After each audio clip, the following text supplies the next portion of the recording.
Hello,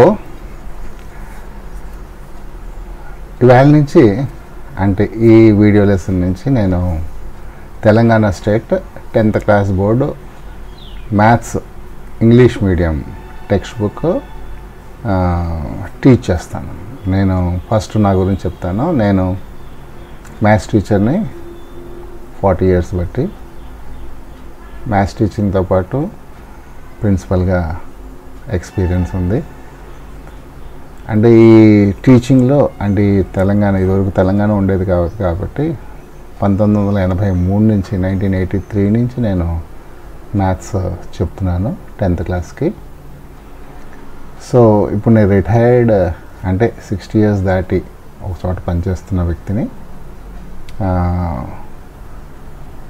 పిల్లలకి help చేయాలనే ఉద్దేశంతో 10th క్లాస్ పిల్లలకి హెల్ప్ చేయాలనే ఉద్దేశంతో నేను మ్యాథ్స్ చెప్పదలుచుకున్నాను. ఇంతకుముందు నేను మహారాష్ట్రలో పనిచేశాను సిబిఎస్ఈ స్కూల్లో. నేను సిబిఎస్ఈ మ్యాథ్స్ కూడా చెప్తాను, అది వేరే ఛానల్లో వస్తుంది. తెలంగాణ స్టేట్ బోర్డు మ్యాథ్స్ చెప్తాను, అది ఈ ఛానల్లో వస్తుంది. 2 ఛానల్స్. సో నేను ఇదివరకు 2 కలిపి చెప్పేవాడిని. ఇప్పుడు నేను 2 ఛానల్స్ని సెపరేట్ చేసి తెలంగాణ మ్యాథ్స్ ఒక ఛానల్లోను, సిబిఎస్ఈ మ్యాథ్స్ ఇంకొక ఛానల్లోను పెడుతున్నాను. అలాగే నాకు ఒక వెబ్సైట్ కూడా ఉంది నా పేరు మీదే, నా ravishankar.online. దానిలో కూడా నేను అప్డేట్స్ అనేవి ఇస్తుంటాను. ఒక వాట్సాప్ ఛానల్ కూడా ఉంది, దాంట్లో మీరు సబ్స్క్రైబ్ చేసుకుంటే, నేమ్ ఎన్రోల్ చేసుకుంటే మీకు వేరే హెల్ప్ ఏదైనా కావాల్సి వస్తే you can directly interact with me. అలాగే నా పేరు మీద ఒక యాప్ కూడా ఉంది, RS foundation for maths and science. ఎవరైతే వర్క్షీట్స్ చేసి ఇంకా డీప్గా వెళ్దాం అనుకుంటున్నారో వాళ్ళు ఆ యాప్లో మీరు రిజిస్ట్రేషన్ చేసుకోవచ్చు. రిజిస్ట్రేషన్ చేసుకుని దాంట్లో నేను పెట్టే టెస్టులని వాటిని కూడా మీరు దాని ద్వారా మీరు నేర్చుకోవచ్చు. సో అది కాకుండా నేను యూట్యూబ్లో నా ఛానల్ రవిశంకర్ సార్ ఉంది. సో ఒకటి మ్యాథ్స్ టీచర్ ఛానల్ ఉంది, అది నేను నా డిస్క్రిప్షన్లో ఇస్తాను, మీరు దాన్ని ఫాలో అవ్వచ్చు. సో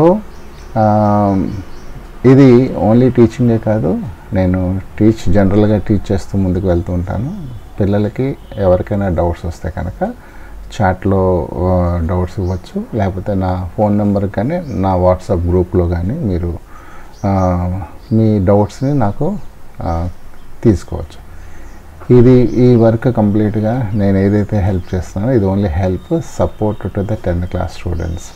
ఓకే, దీని నుంచి నేను ఫీజు ఏమి ఆశించను, ఇది కంప్లీట్లీ ఫ్రీ. ఈ తెలంగాణ మ్యాథ్స్ టెక్స్ట్ బుక్ ఇప్పుడు యాక్చువల్గా ఇది బిగినింగ్ కాబట్టి నేను సిలబస్ అంతా ఎలాగా డిస్ట్రిబ్యూట్ అవుతుంది, ఎలా నేర్చుకోవాలి, మనం మ్యాథ్స్ని ఎలా హ్యాండిల్ చేయాలని చెప్పి నా ఈ ఫస్ట్ లెసన్లో చెప్తాను. సో ఫస్ట్ టెక్స్ట్ బుక్ కొనుక్కోండి. టెక్స్ట్ బుక్ కొనుక్కున్న తర్వాత ఆల్రెడీ మీరు కొనుక్కునే ఉంటారు, దాంట్లో కంటెంట్స్ చూసుకోండి. అంటే మన సబ్జెక్ట్లో ఎన్ని చాప్టర్లు చేయాలనేది మనకు ఒక నాలెడ్జ్ ఉండాలి. దాన్ని మనం ప్లాన్ చేసుకోవాలి, ఏ నెలలో ఎలా మనం ముందుకు వెళ్ళాలనేది ప్లాన్ చేసుకోవాలి. ప్లాన్ లేకుండా ముందుకు వెళ్ళే వాళ్ళకి సక్సెస్ దొరకదు. సో మనం స్కూల్ని ఒక ప్లాన్గా తీసుకోవచ్చు. ప్రతి స్టూడెంట్ స్కూల్లో ఎక్కడో ఒకటి చదువుతూ ఉంటాడు కాబట్టి ఆ స్కూల్ వాళ్ళు ఇచ్చిన ప్లాన్ ప్రకారం ముందుకు వెళ్ళచ్చు, లేకపోతే మీ ప్లాన్ ప్రకారం కూడా ముందుకు వెళ్ళచ్చు, లేకపోతే మేము ఇచ్చిన ప్లాన్ ప్రకారం కూడా ముందుకు వెళ్ళచ్చు. ఓకే, సో ఎందుకంటే ఒక బేసిక్ ప్లాన్ లేకుండా మనం ఇల్లు కట్టలేము, అలాగే బేసిక్ ప్లాన్ లేకుండా మనం ఏమీ చదవలేము. మన మైండ్ అటు ఇటు వెళ్ళిపోతుంది, వ్యాలీ చదువు రేపు అది చదువుతాం అని చెప్పి మనకి అన్ని రకాల డిస్ట్రాక్షన్స్ వస్తాయి. అందుకని మనం ప్లాన్ చేసుకోవాలి. సో ఇది మొత్తం 14 చాప్టర్లు ఉన్నాయి. 14 చాప్టర్లు. ఇది state government maths English text బుక్లో నుంచి తీసి ఆ ఇమేజ్ ఇక్కడ పెట్టింది అనమాట. సో దాంట్లో first column serial number, second column chapter name, third column number of periods అనమాట. అంటే ఇన్ని పీరియడ్స్లో చెప్పాలి అన్న రిస్ట్రిక్షన్ అనమాట. సో టీచర్స్ అందరికీ ఒక రిస్ట్రిక్షన్ ఉంటుంది. ఆ చాప్టర్ని ఇన్ని పీరియడ్స్లో కంప్లీట్ చేయాలి అని. అందుకని వాళ్ళు స్కూల్లో డీటెయిల్గా ఒక్కొక్కసారి ఎక్స్ప్లెయిన్ చేయలేకపోతారు. అందుకని స్టూడెంట్స్ ఇంటి దగ్గర డీటెయిల్గా దాన్ని అటెంప్ట్ చేస్తేనే మీకు మంచి మార్కులు వచ్చే అవకాశం ఉంది. సో 3వ కాలము తర్వాత నెంబర్ ఆఫ్ పీరియడ్స్ పింక్ది 15 పీరియడ్లు తర్వాత జూన్లో చేయాలి. ఇది జూన్లో మొదలు పెడతారు. అన్ని స్కూల్స్ జూన్ 12వ తారీఖున స్టార్ట్ అవుతాయి. కానీ చాలామంది ప్రైవేట్ స్కూల్స్ మార్చిలోనే స్టార్ట్ చేసేస్తారు. కొన్ని ప్రైవేట్ స్కూల్స్ ఫిబ్రవరిలోనే స్టార్ట్ చేసేస్తారు. 9th క్లాస్ ముందు ఎగ్జామ్స్ పెట్టేసి ఫిబ్రవరిలోనే స్టార్ట్ చేస్తారు.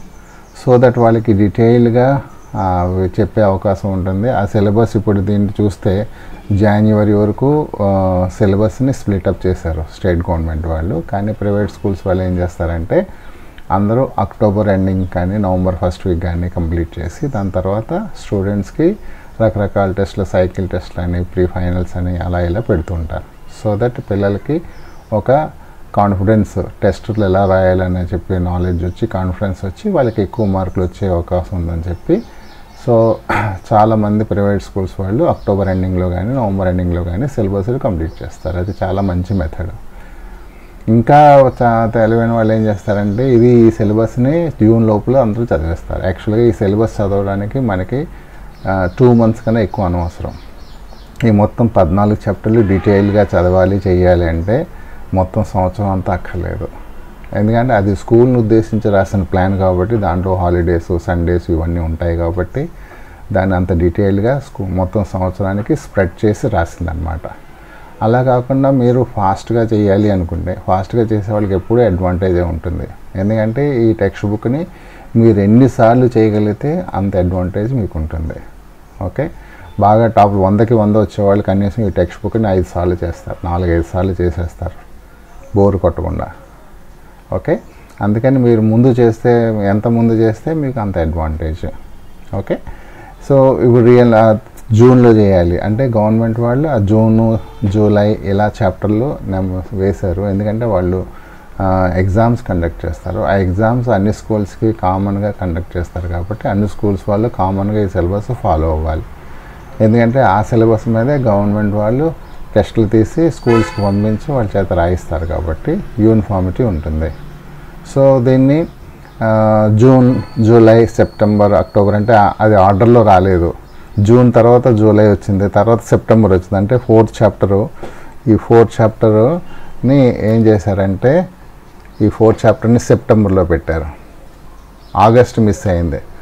ఆగస్టులో సెలవులని చెప్పి అనుకోవద్దు, ఆగస్టు ఇక్కడ ఉంది అంటే ట్రిగనోమెట్రీ ఆగస్టులో చేస్తారనమాట. సిమిలర్ ట్రయాంగిల్స్ కూడా ఆగస్టులో చేస్తారు.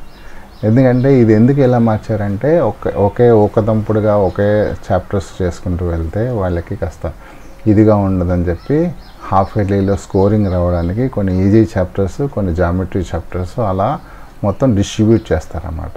ఆల్జిబ్రా, అర్థమెటిక్, మెన్సురేషన్ ఇవన్నీ చాప్టర్స్ ప్రతి ఎగ్జామ్స్కి హాఫ్ ఇయర్లీ ఎగ్జామ్స్ ముందు సిలబస్ ఒకటి ఉంటుంది, హాఫ్ ఇయర్లీ తర్వాత ఇంకొకటి ఉంటుంది. సో దాని ప్రకారం ఆ సిలబస్ని డివైడ్ చేసి చేయడం మూలాన్ని ఇవి షఫిల్ అయిపోతాయి అన్నమాట. అంటే ఇక్కడ ఆర్డర్ ఈ మంత్స్ వైజ్ ఫాలో అవ్వరు. ఈ సెప్టెంబర్ తర్వాత అక్టోబర్, మళ్ళీ ఇక్కడ జనవరి వచ్చింది, నవంబర్ వచ్చింది, ఇక్కడ మళ్ళీ జూలై వచ్చింది. అంటే ఈ సిమిలర్ ట్రయాంగిల్స్ జూలైలో చేయాలన్నమాట. మళ్ళీ ఇక్కడ నవంబర్ వచ్చింది, డిసెంబర్ వచ్చింది. సో ఇలాగా ఇది గవర్నమెంట్ వాళ్ళు ఎగ్జామ్స్ పెట్టడం కోసం వాళ్ళు డిస్ట్రిబ్యూట్ చేసింది. మీరు ఫాస్ట్గా చేయగలిగితే ఇది మీరు చూసుకోవాల్సిన అవసరం లేదు. మనం ఈ చాప్టర్స్ని వరుసగా చేసుకుంటూ వెళ్ళిపోవచ్చు. నేనైతే ఈ గవర్నమెంట్ వాళ్ళ స్ట్రక్చర్ని ఫాలో అవుతూ మీకు చెప్తానన్నమాట. ఓకే, ఇది పేజ్ నెంబర్స్. ఇది 1 to 28, 29 to 50, 51 to 70. ఇది పేజ్ నెంబర్స్. సో ఇది understanding of maths text book అనమాట. మీరు ఎప్పుడైనా సరే ఒక యాక్టివిటీని మొదలు పెడితే అది ఏంటి రైట్ ఫ్రమ్ ద బిగినింగ్ మీరు చూసుకుంటూ వెళ్తే మీకు సక్సెస్కి ఢోకా ఉండదన్నమాట. సో ఇప్పుడు మ్యాథ్స్ టెక్స్ట్ బుక్లో 14 చాప్టర్స్ ఉన్నాయి. Real numbers, sets, polynomials, pair of linear equations in 2 variables, quadratic equations, progressions, coordinate geometry, similar triangles, tangents and secants to a circle, mensuration, trigonometry, applications of trigonometry, probability and statistics. దీనిలో కొన్ని easy chapters ఉన్నాయి, కొన్ని difficult chapters ఉన్నాయి. So బాగా చదివే వాళ్ళకి, యావరేజ్గా చదివే వాళ్ళకి అందరికీ అనుగుణంగా నేను మీకు అడ్వైస్ మధ్య మధ్యలో అడ్వైస్ ఇస్తూ ఉంటాను. వాళ్ళకి అనుగుణంగా నేను ఎక్స్ప్లెనేషన్ కూడా చేస్తూ ఉంటాను. సో మీరు టెక్స్ట్ బుక్ అర్థమైంది కాబట్టి మనం నెక్స్ట్ టీచింగ్లోకి వెళ్ళిపోదాం. సో